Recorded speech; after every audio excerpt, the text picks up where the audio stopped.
દ્વારકા જિલ્લાના સલાયામાં દાદાનું બુલડોઝર ચાલ્યું છે તો સમાચાર સામે આવી રહ્યા છે, જેમાં દ્વારકા જિલ્લાના સલાયામાં તંત્રનું બુલડોઝર ફેરવવામાં આવ્યું।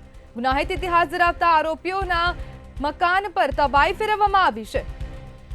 ત્યારે અસામાજિક તત્વોના અનધિકૃત દબાણો દૂર કરવામાં આવ્યા।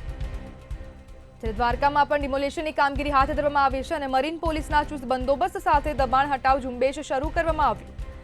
ત્યારે અસામાજિક તત્વોના ઘર પર તબાહી ફેરવવામાં આવી છે। વહીવટીતંત્રની ઉપસ્થિતિમાં પોલીસની આ ડિમોલેશનની કામગીરી છે, જ્યાં દ્વારકા જિલ્લાના સલાયામાં તંત્રએ બુલડોઝર ફેરવ્યું છે અને અસામાજિક તત્વોના ઘર પર બુલડોઝર ફેરવવામાં આવ્યું છે।